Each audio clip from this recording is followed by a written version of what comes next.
เจริญพรอัตมาภาพพระครูไพศาลโสตกร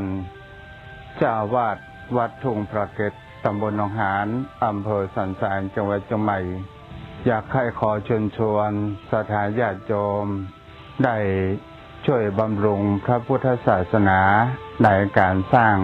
ซื้อที่ดินถวายเป็นสมบัติของพระพุทธศาสนาครั้งที่3เจ้าของที่ดินนั้นได้มีความเจตจำนงในการขายที่ดินจำนวน1 ล้านบาทซึ่งเป็นราคาที่ต่ำกว่าราคาประเมินที่ดินนี้ติดกับบ่อป่าและติดที่ทางหน้าวัดถ้าเปิดซื้อตอนนี้ไว้ให้กับลูกกับหลานอนาคตคงจะมีราคาแพงฉะนั้นสามารถที่ติดต่อร่วมทำบุญเป็นเจ้าภาพได้ทางธนาคารกรุงไทยหมายเลขบัญชี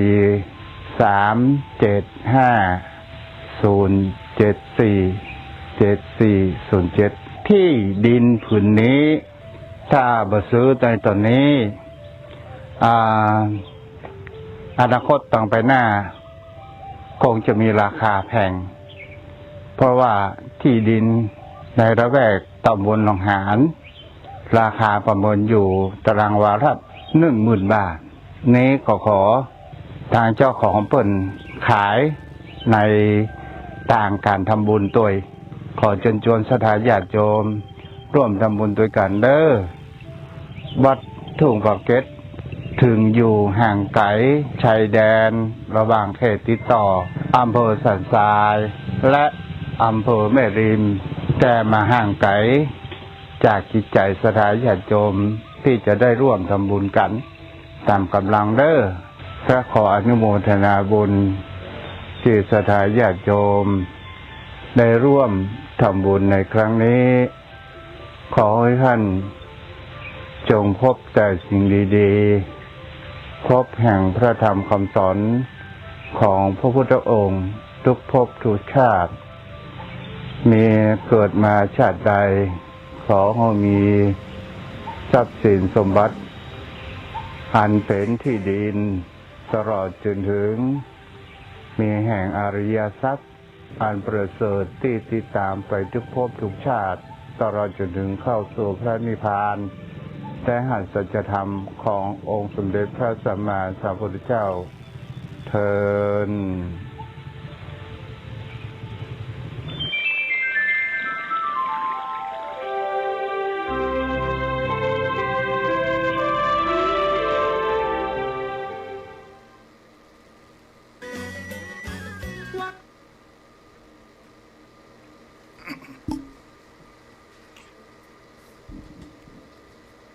ก็ยกมือ10 นิ้วกราบน้อมพระอรหันตสัมมาสัมพุทธเจ้าอภิวาทผู้แสวงหาซึ่งประโยชน์อันยิ่งใหญ่อย่างพระอรหันตน้อมอย่างพระธรรมคำสอนในศาสนานี้ที่องค์สมเด็จพระสัมมาสัมพุทธเจ้าได้ตรัสแสดงไว้ดีแล้วขอนอบน้อมระลึกถึงอย่างพระสงฆ์สาวกหมู่ใหญ่ผู้มีทิฏฐิอันหมดจดและงดงามโดยเสียงกล่าวของข้าพเจ้าขอถวายความเคารพ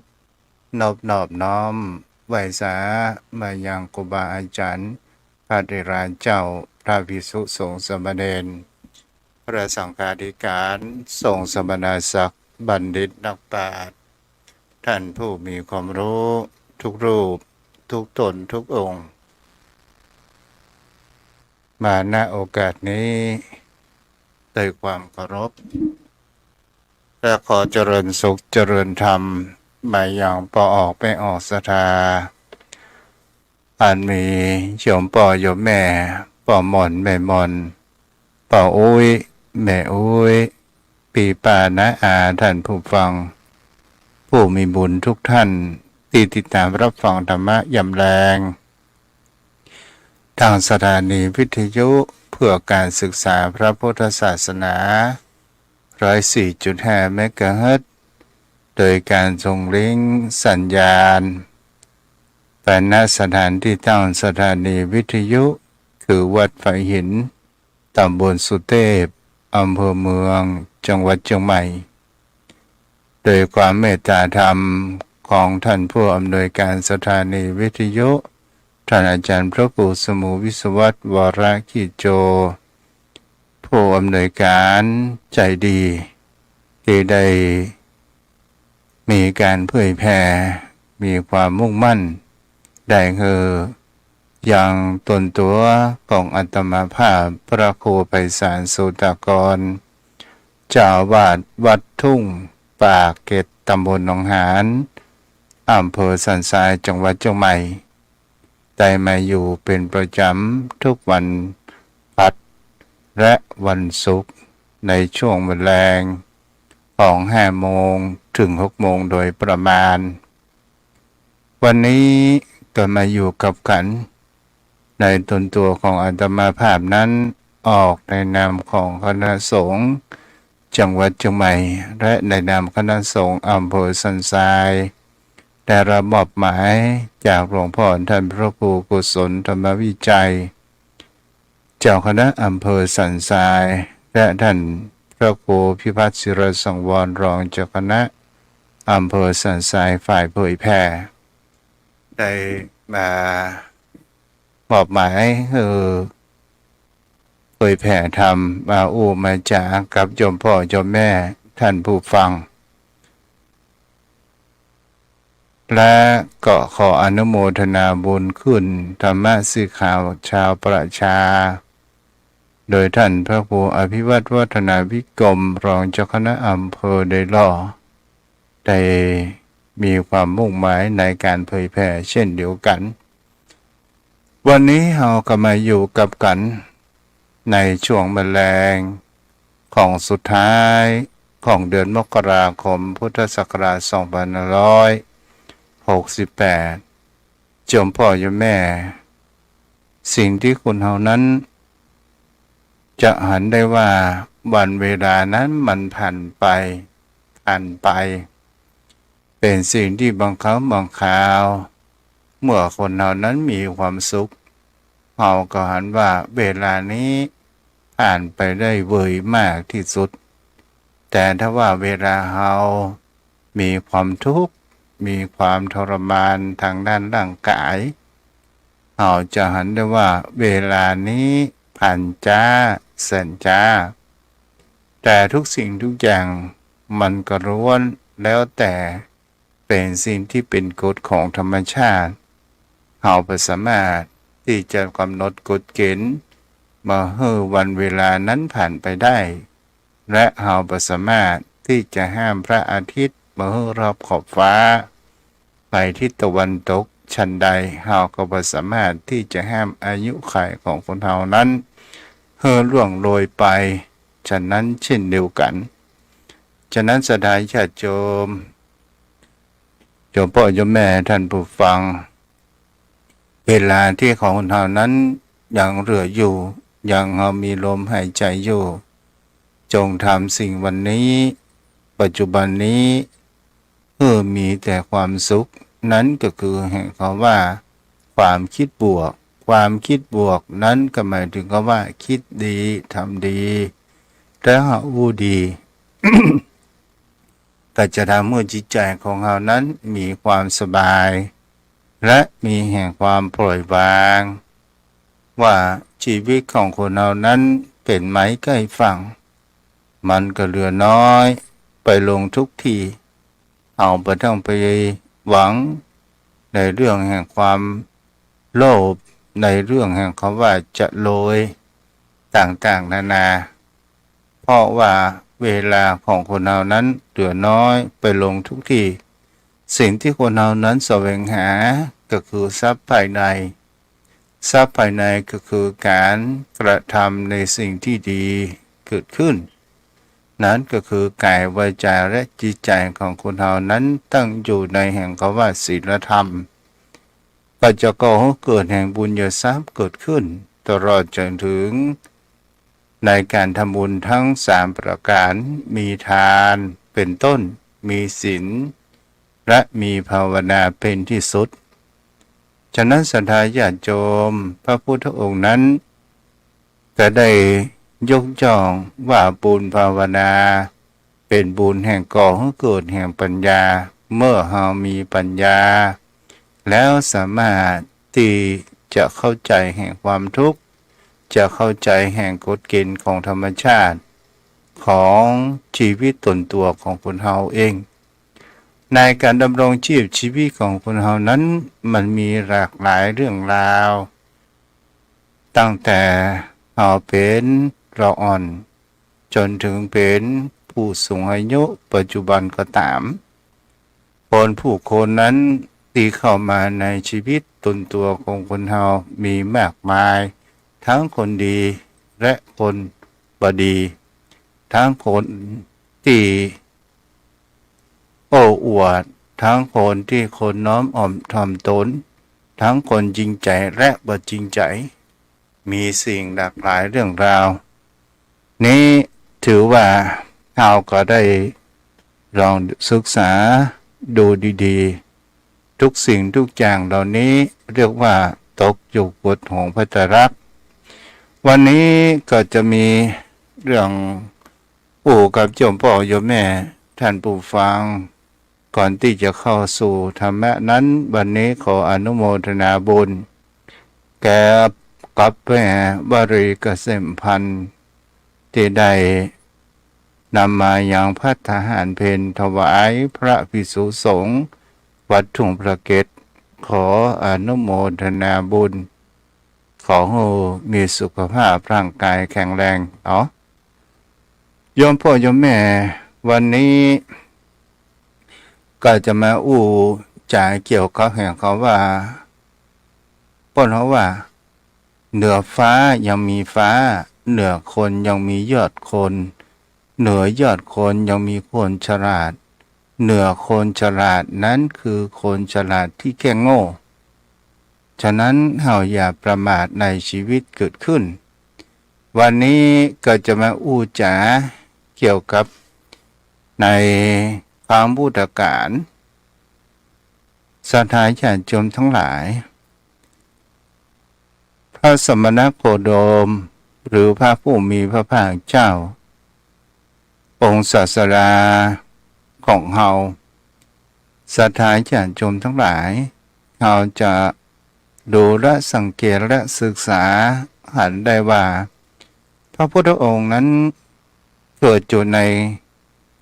ประเทศอินเดียซึ่งในประเทศอินเดียตอนนั้นก็มีนักปราชญ์เจ้าลัทธิต่างๆนานาทั้งศาสนาเก่าดั้งเดิมศาสนาพราหมณ์ศาสนาพระเวททั้งแห่งเขาว่าสัจจนิโคนัตตบุตรอันต่อมาก็คือเป็นศาสนาเซนอันมีพระมหาวีระเป็นองค์ศาสดาศรัทธาญาติโยมทั้งหลายแต่คนเฮานั้นมันก็มีคนที่มีความฉลาดหลักแหลมและเป็นคนที่เกิดแห่งความหลงตัวเองเขาว่าหลงตัวเองนี้เนี่ยบางสิ่งบางอย่างเอาจะหาได้ว่าบุคคลเฮาหลงมาจากไหนพ้องกาม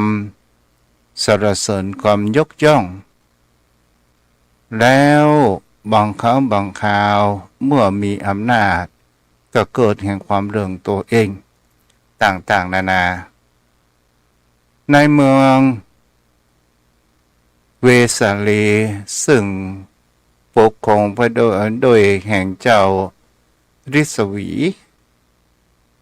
ศรัทธาญาติโยมทั้งหลายมันก็มีผู้นับถือศาสนาแห่งนิโคนัตตบุตรหรือศาสนาเซนนี้ก็คือเจ้าฤศวีในเมืองเวสาลีผู้คนทั้งหลายก็ล้วนมีความเลื่อมใสในศาสนาเซนหรือว่านิโคนัตตบุตรเกิดขึ้นก็มีแห่งเขาว่า สัจจนิโคผู้หนึ่งผู้มีความฉลาดหลากแหลมเกิดขึ้น แล้วกะทีนี้เป็นนักตีตัววาทีต่อนักปราชญ์ผู้คนทั้งหลายจะเป็นสมณะพราหมณ์อย่างใดก็ดีก็มีการโต้วาทีกันนั้นจนผู้คนเหล่านั้นเกิดแห่งความประมาทเมื่อรักแร้นั้นออกแล้วก็ได้รับแห่งความยกย่องจากชาวบ้านชาวเมืองว่าเป็นผู้มีความฉลาดหลักแหลมเป็นนักปราชญ์ผู้หนึ่งทางเจ้าเมืองแห่งลิชวีนั้นก็ได้ตั้งเป็นพระอาจารย์ประจำราชสำนักเกิดขึ้นทีนี้ศรัทธาญาติโยมทั้งหลายการลงตัวเอง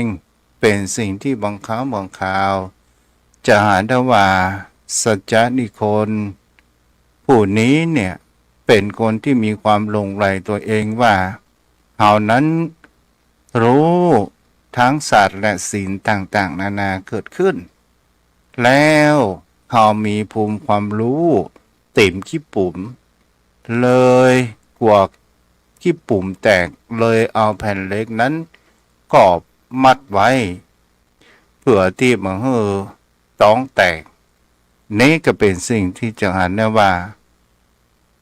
เจ้าลัทธิสัจจานิคนผู้นี้เนี่ยก็ได้บังเอิญก็ได้ไปหันพระอาชชิซึ่งเป็นสาวกขององค์สมเด็จพระสัมมาสัมพุทธเจ้าเมื่อไปพบปะกับพระอาชชิก็ได้บอกว่าท่านสมณะหยุดก่อนเอาข้าถามเอาเป็นแบบเมืองเราเนาะเข้าใจง่ายเขาถามว่าพระพุทธเจ้าพระสมณโคดมน่ะได้สอนอะไรอย่างพ่องพระอาชชินั้นก็ได้บอกว่าโอ้องค์ศาสดาพระโคดมของเขานั้นได้สอนว่ารูปก็ตามเวทนาก็ตามสัญญาก็ตามสังขารก็ตามวิญญาณก็ตามที่ห้องว่าขันธ์ห้านั้นมันไม่ใช่ตัวไม่ใช่ตนไม่ใช่ของเราไม่ได้เป็นอะไรของเราสักอย่างก็คือตกอยู่ในกฎของวัฏจักรนั่นแหละสัจจนิคนผู้นี้ก็ได้บอกว่าโอ้อย่างนี้เนี่ยพระโคตมะเนี่ยสอนในทางที่ผิดเป็นมิจฉาทิฏฐิแน่นอน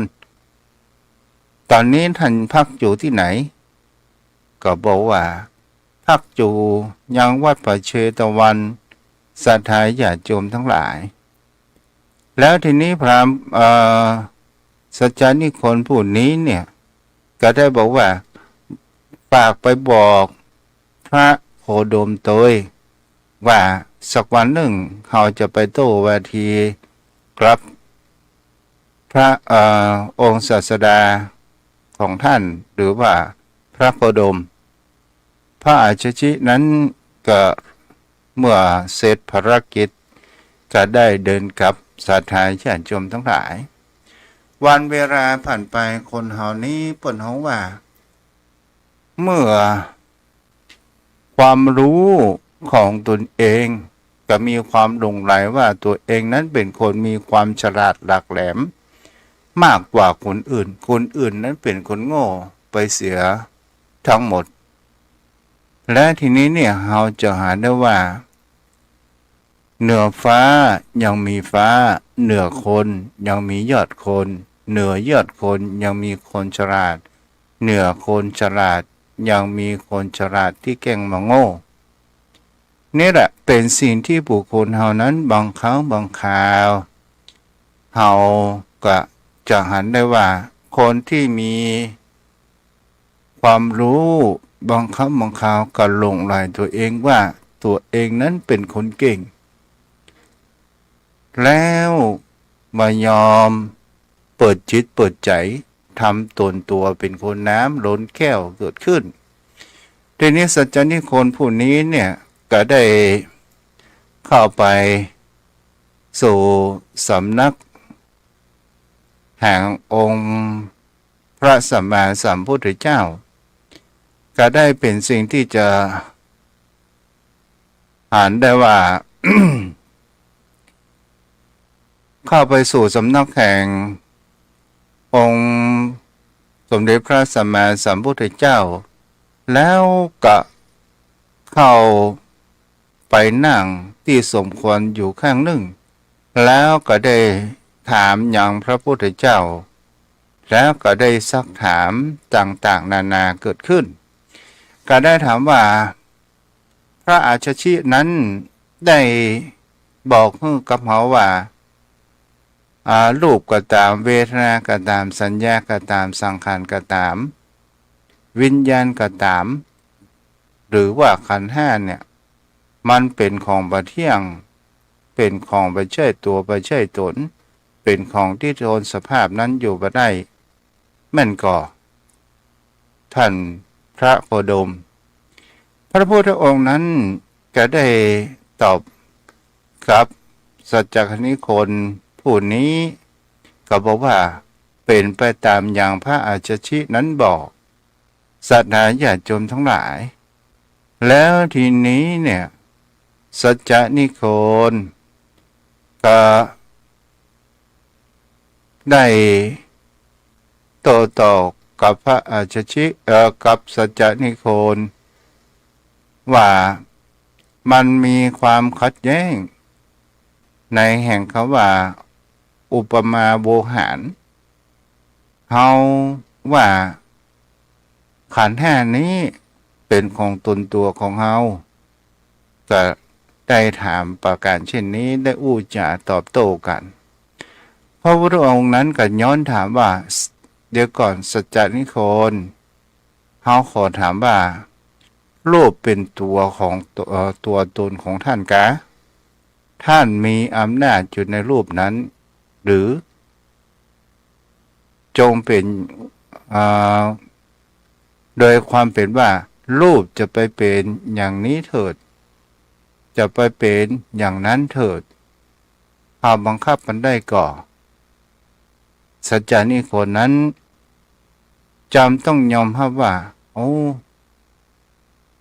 ตนเฮาบ่มีอำนาจที่จะบังคับบัญชารูปบ่ฮื้อเฒ่าบ่ฮื้อแก่มันเฮาบังคับมันบ่ได้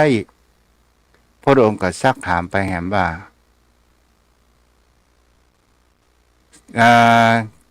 แล้วเวทนาเนาะได้เวทนาไปจนถึงวิญญาณสัจจานิโคนนั้นก็ยอมจำนนว่าเฮาบ่สามารถที่จะบังคับบัญชาในขันธ์ทั้งห้าไปตามอำนาจและจิตใจของคนเฮานั้นได้พระองค์บอกกระถามไปแหมว่าขันธ์ห้ามันเที่ยงหรือบ่เที่ยงสัจจนิโคนนั้นก็บอกว่ามันบ่เที่ยงพระเจ้าค่ะเอาศรัทธาญาติโยมทั้งหลายแล้วทีนี้พระองค์ก็ตัดถามไปหาว่าสิ่งใดบ่เที่ยงสิ่งนั้นเป็นทุกข์หรือเป็นสุขสัจจนิโคนนั้นก็บอกว่ามันเป็นทุกข์แล้วพระองค์ก็ตัดถามว่าสิ่งใดไม่เที่ยงเป็นทุกข์มีความเปลี่ยนแปลงเป็นไปธรรมดาควรหรือไม่ที่เฮาจะถือว่าเป็นของเฮารูปเป็นของเฮาเวทนาเป็นของเฮาสัญญาเป็นของเฮาสังขารเป็นของเฮาวิญญาณเป็นของเฮาบ่ควรสัจจนิโคนก็บอกว่าบ่ควรแล้วสัจจนิโคนก็ทูลถามต่อไปหาว่าภิกษุผู้เป็นพระอรหันต์กิณาสพโดยเหตุใดพระองค์ก็บอกว่าด้วยการที่ไปยึดขันธ์ห้าว่าเป็นของเฮาและเป็นไปเช่นนั้นเป็นตนตัวของเฮาแล้วทีนี้สัจจะและก็เป็นสิ่งที่เฮากระหันในสัจจนิโคนนั้นก็ได้มีความตื่นตระหนกสิ่งที่ได้เตรียมมาที่จะมามาทูลถามพระพุทธองค์และพระพุทธองค์นั้นก็ได้ แสดงถึงแห่งคำว่ารักธรรมในการโตวาทีกับสัจจการนิคนผู้นี้สัจจานิคนผู้นี้ตอนแรกมีการอวดอ้างสรรพคุณว่าเฮาจะเป็นนักปราชญ์สมณะจีพรามก็ตามคนที่จะมาโต้กับวาทีกับเฮานี้เนี่ยส่วนใหญ่กลัวจนตัวสั่นจนเหงื่อออกรักแร้ต่างๆนานามาพบกับพุทธองค์ศรัทธาญาติโยมทั้งหลายพุทธองค์นั้นก็ได้สอนไปอยู่ในประการเช่นนี้แล้วสัจจการนิโคนผู้นี้โจรนั้นมีการนั้นเหงื่อออกและก็เป็นสิ่งที่บุคคลเฮานั้นจะหันได้ว่าถ้าวิถีชีวิตของคนเฮาก็ดูสังเกตว่าสิ่งที่จัดแปลงให้เฮาสุขหรือทุกข์นั้นก็คือขันธ์ห้าขันธ์ห้าเป็นสิ่งที่มีการปรุงแต่งทั้งฝ่ายรูปและฝ่ายนามรูปมันก็มีดินน้ำลมไฟเป็นตัวแต่งขึ้นมาแล้วก็ก่อให้เกิดเป็นรูปและมีวิญญาณครองแล้วเกิดแห่งคำว่ามีเวทนาในการสัมผัสจะเป็นรูปเสียงกลิ่นรสอะไรอย่างก็ตามแล้วก็เกิดแห่งการปรุงแต่งก็คือสังขารเมื่อปรุงแต่งแล้วก็มีสัญญาจำได้ไม่รู้เหล่านี้ศรัทธาญาติโยมทั้งหลายแล้วสัจจนิโกนั้นก็ได้นิมนต์องค์สมเด็จพระสัมมาสัมพุทธเจ้าพร้อมโดยพุทธสาวกนั้นไปฉันภัตตาหารที่บ้านในตอนเช้าสัจจนิโกนั้นก็ได้ไปถามว่าท่านพระโคดมแล้วเราจะทำอย่างใดเพื่อที่จะมาให้ความทุกข์ขันธ์ห้านี้มันกำเริบและเราจะทำอย่างใดมาให้ผลของว่าการปรุงแต่งที่มันก่อให้เกิดแห่งความทุกข์ต่างๆนานาเกิดขึ้น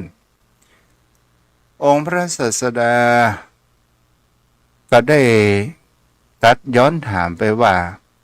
เธอมีแนวคิดประพฤติปฏิบัติอย่างใดเล่าสัจจการนิโคนผู้นี้ก็ได้ตอบไปว่าก็ต้องทำบริเวณตบะเหมือนกับเจ้าลัทธิอื่นๆที่มี พวกเราว่า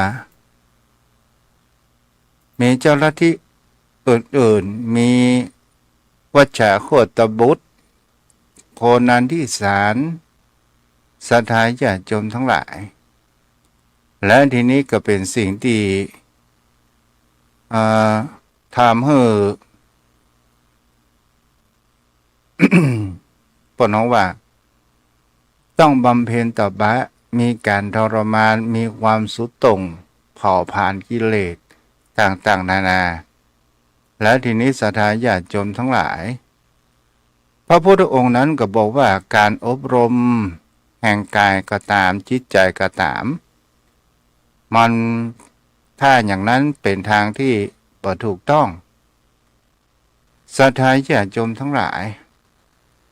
เป็นสิ่งที่เราจะได้ว่าพุทธองค์ว่าการอบรมกายอบรมแห่งจิตใจอบรมกายอบรมอย่างใดนี้ก็คือก่อนที่จะเข้าไปสู่นั้นก็คือหมายถึงจะในหัวข้อธรรมที่พระองค์นั้นได้บอกว่ารูปก็ตามจิตใจของคนเฮาก็ตามถ้าอำนาจแห่งคำว่าสิ่งที่การปรุงแต่งของเฮานั้นมันมีความสุขมันเป็นแห่งความว่าความสุขเกิดขึ้นถ้ามันเป็นความสุขเข้าครอบงำจิตใจแล้วบุคคลผู้นั้นไปยึดติดมั่นแห่งความสุขนั้นแท้ได้จริงความสุขนั้น มันก็เป็นของสิ่งที่จูดตกกฎของพระไตรลักษณ์มันบ่จีรังไรอย่างยืนถ้าว่าคนหาหมูเราทันแห่งเขาว่าความสุข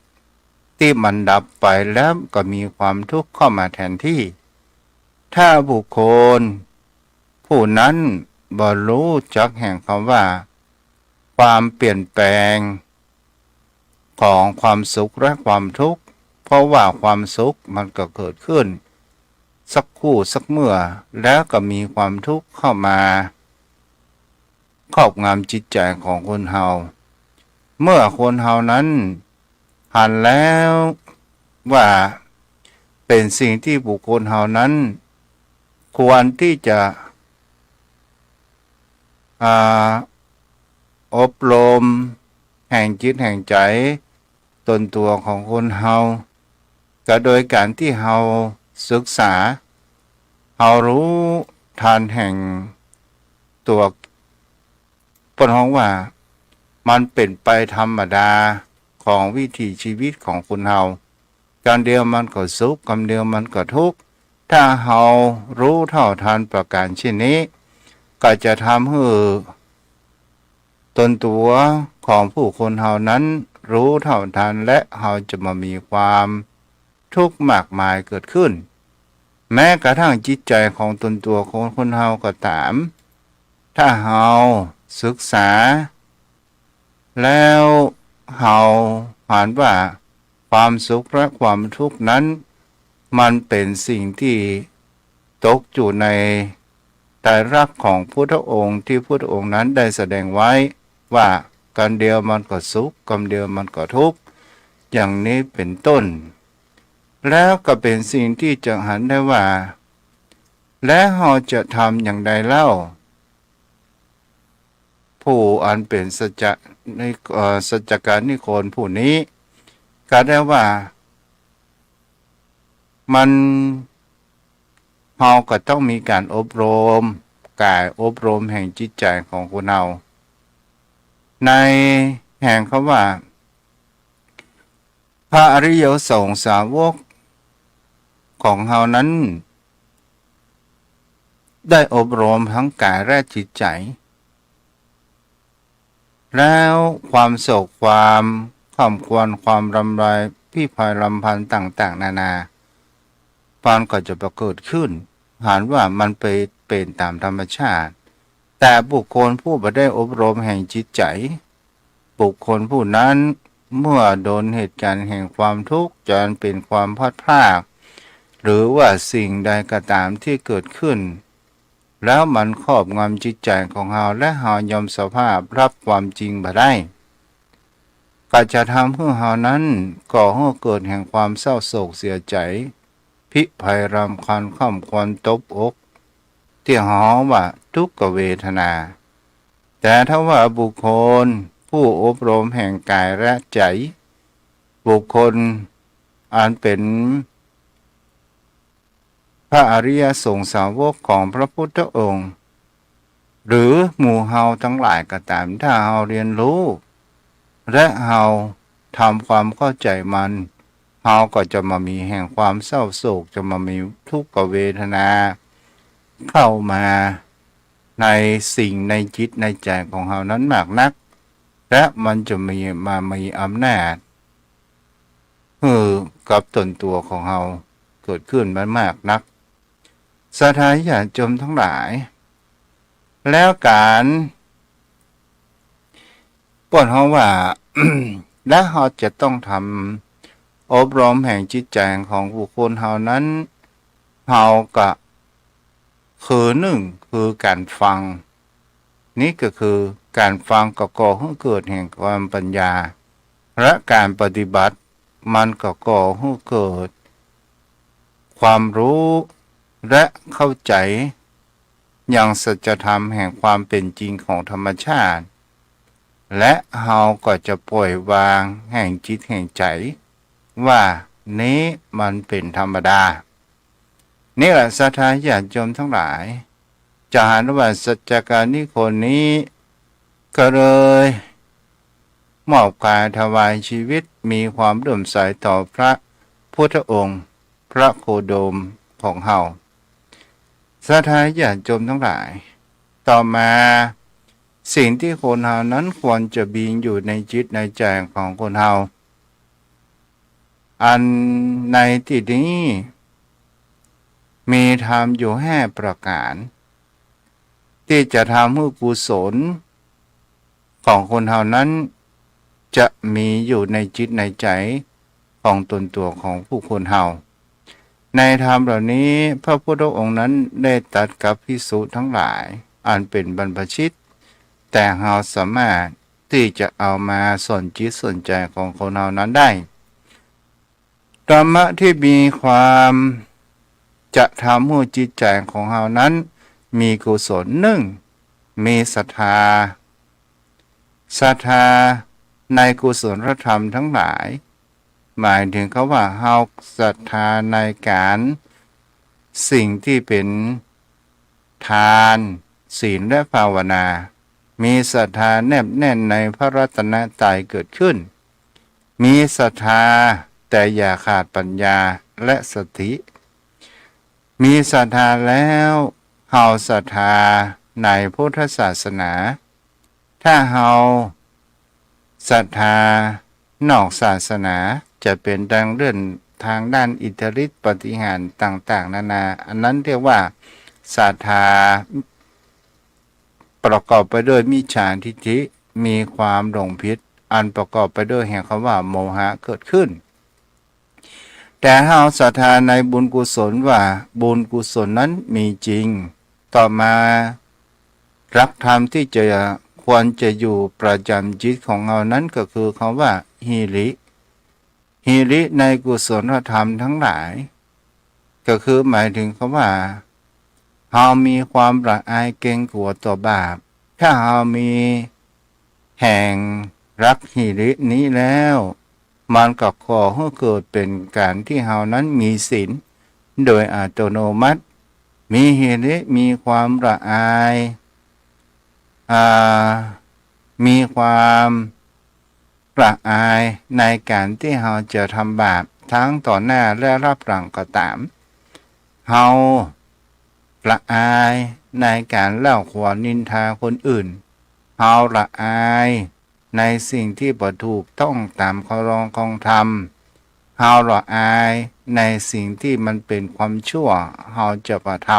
ำอย่างนี้ศรัทธาญาติโยมทั้งหลายเป็นสิ่งที่เฮาจะนะว่านิหิริโอตตัปปะก็คือความเกรงกลัวเฮากลัวในเรื่องแห่งคำว่าในเรื่องแห่งคำว่าบาปเฮากลัวในเรื่องสิ่งที่อันเป็นชั่วร้ายกลัวมันติดตามไปธรรมชาติบนโลกใบนี้ศรัทธาญาติโยมทั้งหลายถึงจะมีแห่งคำว่าเหนือธรรมชาติก็ยังมีกฎแห่งกรรมนี้เป็นสิ่งที่แน่นอนและธรรมที่เราควรจะมีอยู่ในจิตในใจในกุศลธรรมนั้นก็คือวิริยะก็คือความภาคเพียรเฮาหมั่นทำวันละนิดวันละหน่อยแต่เฮาท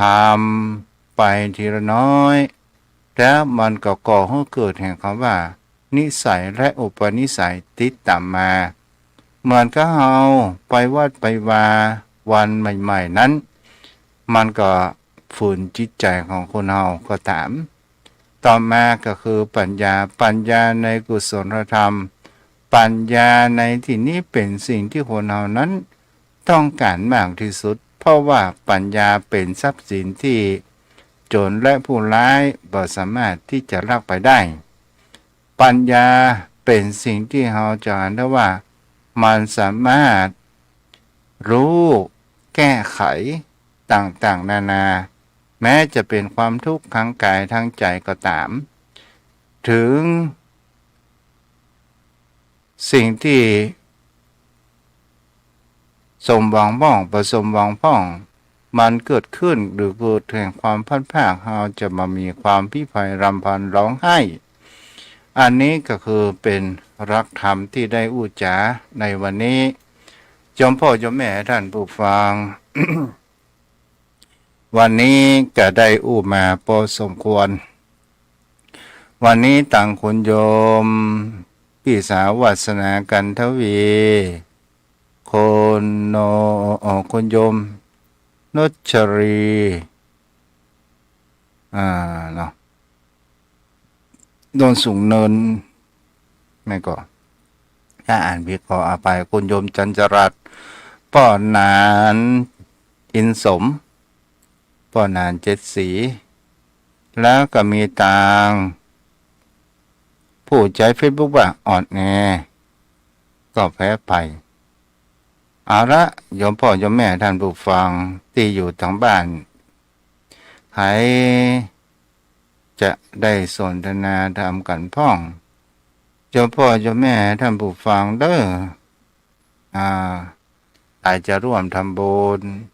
การที่ดินก็สามารถที่จะทำได้เนาะที่ผ่านมาก็มีหลายท่านหลายคนที่ได้ร่วมทำบุญจะเป็นแม่วรีเกษมพันปีตังครอบครัวพี่น้องแม่กุ้งบกเนาะป้อนแหนมแล้วเนาะแทบใต้เวสาเมตตาบารมีธรรมท่านพระคุณเจ้าด้วยความเคารพสูงยิ่งครับท่านเจ้าครับเจ้าวันนี้เรื่องเหนือคนยังเหนือฟ้ายังมีฟ้าเหนือคนยังมียอดคนเหนือยอดคนยังมีคนฉลาดเหนือคนฉลาดนั้นคือคนฉลาดที่แกล้งโง่ไว้จ้าครับถึงว่าสัจจการนิโกนเนี่ยมีความเป็นนักบวชในศาสนาเช่นซึ่งมีมหาวีระเป็นองค์ศาสดาแล้วเป็นสิ่งที่จะได้ว่าในวิถีแนวคิดแห่งการที่สัจจานิโกนนั้นได้โต้วาทีกับหมู่นักปราชญ์ทั้งหลายเพราะนั้นว่าคนที่คนเขาหลงตัวเองเนี่ยเป็นภัยอันตรายก่อนเป็นอันตรายยิ่งครับท่านเจ้าครับเป็นทั้งมลทินเครื่องฝุ่นของมัวฝุ่นมัวในจิตใจยกชมคนท่านถือตัวมีทิฏฐิมีมานะพวกนี้ถือว่ามันเป็นมลทินเพราะว่าความรู้ทุกมันแบบเต้าบ่เปียงกันท่านพระคุณเจ้าเพราะว่าประเทศสัพพัญญูรู้เหี่ยทุกสิ่งทุกอย่างแม้กระทั่งในปัจจุบันนี้ก็เช่นเดียวกันครับถึงแม้ว่าลูกหลานๆเฮาจะเกิดมาไม่ล่าไม่ลุนครับท่านเจ้าแต่ความรู้แต่ละแขนงแต่ละแผนกนะที่เฮายังบ่สามารถรู้ตามเขาได้ครับอย่างเทคโนโลยีสมัยใหม่เราก็ต้องอาศัยเขาครับท่านเจ้าครับเหมือนที่ท่านเจ้าว่านะความจริงในพุทธกาลก็มีศาสดาของความเชื่อของลัทธิหลายนะท่านเจ้าถ้าไปแล้วคำพระพุทธการเนี่ยไว้สาครับเราจะหาได้ว่าประเทศอินเดียเป็นประเทศที่เป็นบ่อเกิดแห่งศาสนาและบ่อเกิดแห่งเจ้าลัทธิต่างๆเราก็จะหาได้ว่ามีผู้อันเป็นเจ้าลัทธิได้ทำในการที่ว่าทดลองในการบำเพ็ญเพียรและก็มีความหลงตัวเองก็คือเข้าจารในตอนแรกๆเจ้าชายสิทธัตถะนั้นก็ได้บำเพ็ญตามเป็นแบบตบะมีความสุดตรงพวกเราว่าอัตตกิรมัฏฐานุโยคเนาะอย่างมีคำว่านันทวัชโคนนันทวัชโคตกิสะชัจจิกาโคตและมัคคารีโคสารหมดนี้ก็คือเป็นผู้ที่ทรมานร่างกายนี่ก็เป็นสิ่งที่เราจะได้ว่าตลอดจนถึงพระพุทธองค์เกิดอยู่ในท่ามกลางศาสนาแห่งศาสนาพราหมณ์เกิดขึ้นถามว่าสิ่งที่พระพุทธองค์นั้นได้ใจแห่งรักพรหมวิหารธรรมแล้ว ใช้ในการสอน อย่างกับมีแห่งเขามาวัชรโคตเนี่ย เจ้ารัฐที่ผู้บำเพ็ญตบะเนี่ย ได้ไปถามพระพุทธองค์ว่าอัตตาเนี่ย เป็นสิ่งที่เที่ยงหรือบ่เที่ยง พระพุทธองค์ก็นิ่งเงียบเสียแล้วก็บ่ได้อู้โจรวัชรโคตเนี่ย ได้ถามแล้วถามรอบ2-3 รอบพุทธองค์ก็บ่ตอบนิ่งเสีย แล้วพระอานนท์นั้นก็ไปถามพระพุทธองค์ว่าทำไมบ่ตอบปัญหาของวัชรโคตพราหมณ์ผู้นี้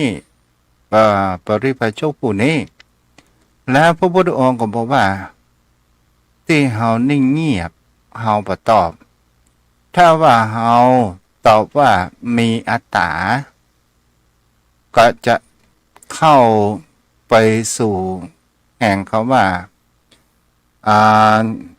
จะไปพวกเขาว่าอัตตะอย่างนั้นลืมไปละเนื้อหาใจความว่าก็คือหมู่เจ้ารัฐที่อันเป็นศาสนาพราหมณ์ก็ตามว่าอัตมานหรือว่าตัวตนนั้นมีจริง แต่ถ้าว่าเราตอบว่ามันมีจริงมันจะไปสู่แห่งหมู่เจ้ารัฐที่ที่ว่าตายแล้วขาดศูนย์อันนี้ก็คือตัวเนื้อหาใจความพระพุทธองค์ก็เลยประตอบเพราะว่าบัดตอบว่ามันไม่มีตนไม่มีแก่นสารแท้ที่จริงแล้วเนี่ยในตัวนี้เนี่ยเราเอาสามารถที่มาใช้ในการดำเนินชีวิตตนตัวของคนเรานั้นได้ถ้าว่าเรามองดูว่าทุกสิ่งทุกอย่างเนี่ยมันมีการเปลี่ยนแปลงไปตามกาลเวลาของมันและมันจะเหมือนดังใจเราไปเสียทุกสิ่งทุกอย่างมันบ่ได้แม้กระทั่งวิถีชีวิตของคนเราก็ยังห้ามบ่ได้แล้วใหญ่เล่าเราจะไปห้ามธรรมชาตินี้มาให้เกิดแห่งความเปลี่ยนแปลงไปได้เนาะมันเป็นธรรมดาเป็นธรรมชาตินะท่านเจ้ามันเป็นของมันเช่นนั้นเองครับเป็นไปกับกฎของมันนะท่านเจ้าครับเพราะทุกสิ่งทุกอย่างมันไม่ได้อยู่ในอำนาจของเฮามันไม่ได้อยู่ในคำบัญชาการของเฮาเป็นของธรรมชาติแท้ๆนะท่านเจ้าครับ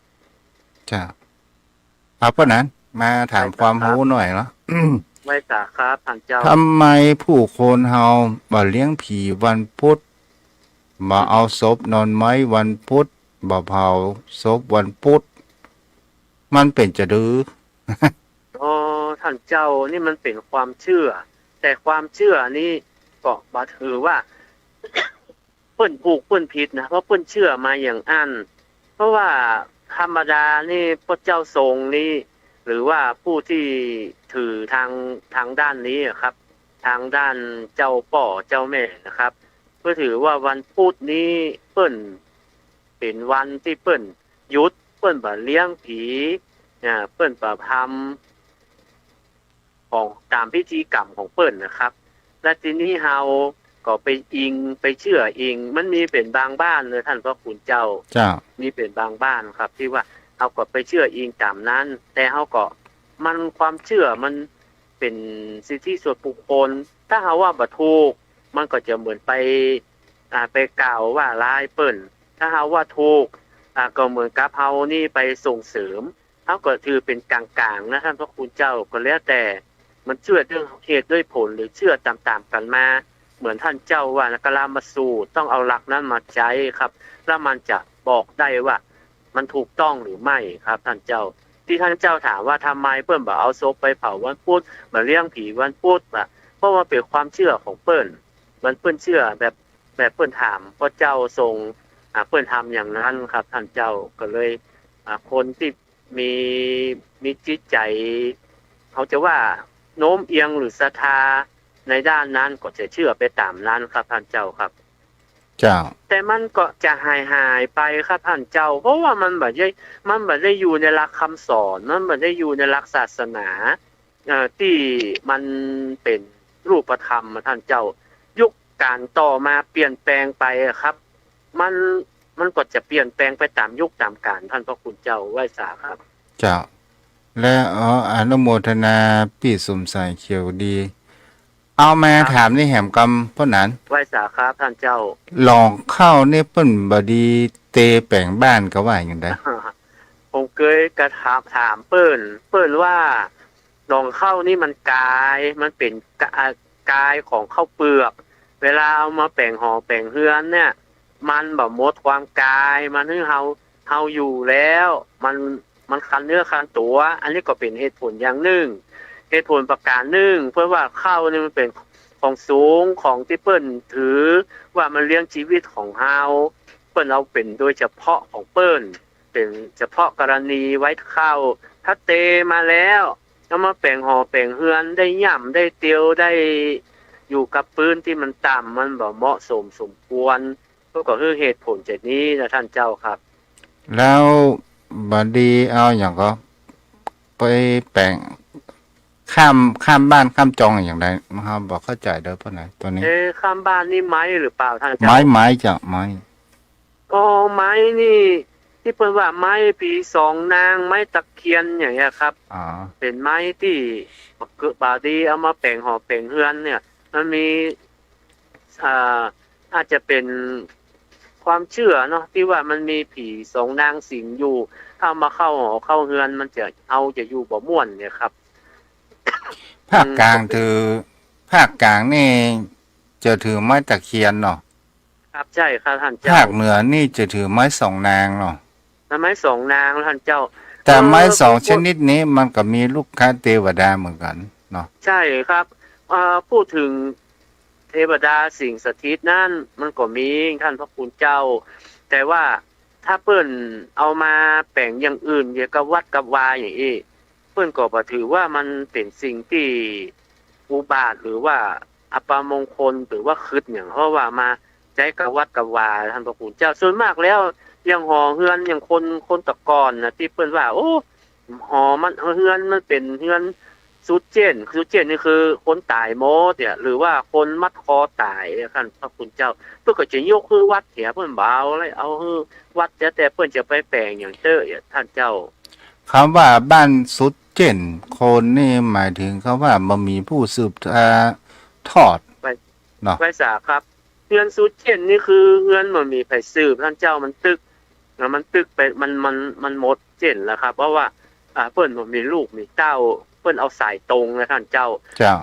สายตรงคือพ่อแม่แล้วก็ลูกแล้วก็หลานเหลนไล่ลงไปแต่พี่น้องนะเพิ่นบ่ถือว่าเป็นสมบัติที่จะได้นะครับอย่างพ่อแม่เฮาเนี่ยมีลูกเนี่ยครับมีลูกกี่คนเนี่ยลูกคนที่ได้นั้นรับมรดก แต่ลูกคนที่ได้นั้นน่ะมันบ่มีลูกบ่มีหลานนะครับเพื่อก็ถือว่ามันตึกเจนของคนที่บ่มีลูกมีหลานนั่นอ่ะบ่สามารถที่จะฮื้อพี่ฮื้อน้องคนอื่นได้เพราะมันสุดที่ห้าแล้วหมู่นั้นเขาก็ได้สมบัติไปหมดแล้วเพื่อก็ถือว่ามันสุดเจนนะครับแต่ถ้าอู้ทางกฎหมายนี่มันก็ไล่หาญาติหาพี่หาน้องอยู่นะครับท่านเจ้าครั แต่ บ หมายถึงว่าไม่มีผู้รับมรดกเนาะสมบัตินั้นต้องตกเป็นของแผ่นดินนี่เนาะ ครับใช่ครับเป็นของแผ่นดิน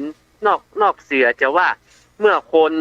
คนตีเนี่ยบ้านผมนี่มีเนอะท่านพระคุณเจ้า เจ้า เปิ้นอายุได้เปิ้นคนรวยนะเป็นข้าบดีเศรษฐีนะแล้วก็เปิ้นลูกเปิ้นก็บ่มีครอบครัว ตัวเปิ้นก็เท่าละเปิ้นทำสัญญาเปิ้นยกมือวัดนะครับ มีหน้าที่ทั้ง7ให้ท่านเจ้าบ้านแหมหลังเป็นบ้านไม่ซักหมดเปิ้นยกคือเป็นที่ของวัดฮะยกไปแล้วก็แล้วแต่ว่าทางคณะกรรมการเปิ้นจะเห็นสมควรว่าจะได้จะแปลงวัดใหม่หรือว่าเป็นที่ธรณีสงฆ์เปิ้นทำพินัยกรรมทำอย่างเมื่อเปิ้นมีชีวิตอยู่ท่านเจ้า เจ้า แต่พี่น้องเปิ้นมีแต่เปิ้นบ่ฮื้อนะครับเปิ้นว่าพี่น้องนั้นมันบ่ได้สะตรงบ่ได้ลูกได้เต้าเปิ้นท่านเจ้าครับ อ๋อเจ้า ก็เหมือนบ้านจองหอเฮือนน่ะมันก็มีหลายที่นะที่ยกคือวัดเจ้าของคนที่อยู่นะครับ ทำพินัยกรรมยกคือวัดตาหรือวัดเสียอยากจะเตไปก็ได้ หรือว่าจะรอเพิ่นเสี่ยงบุญเตไปก็ได้ท่านเจ้าครับ จะเอาไว้ที่เราพ่อหนาเนาะ ครับขอกราบแทบใต้ไว้สารในเมตตาธรรมท่านเจ้าด้วยความเคารพอย่างสูงยิ่งครับ ท่านเจ้าได้ธรรมะคำสอนในวันนี้ครับ ท่านญาติธรรมกัลยาณมิตรกัลยาณธรรมทุกท่าน วันนี้เราก็ได้ศึกษาพระธรรมคำสอนคือเป็นแสงสว่างส่องทางเดินในปฏิปทาการปฏิบัติของเราครับก็ขอขอบพระคุณทุกท่านครับ สวัสดีครับ สาธุอนุโมทนาเด้ออ้าวใครจะโทรศัพท์เข้ามาสนทนาธรรมกัน0631639950ประเดี๋ยวนี้เดือนแห่ออกความหนาวก็เริ่มคลายไปแล้วเด้อโยมพ่อโยมแม่เดือน4หนาวหน้าเดือน5หนาวตีนหนาวมือเนาะมาเย็นเนาะ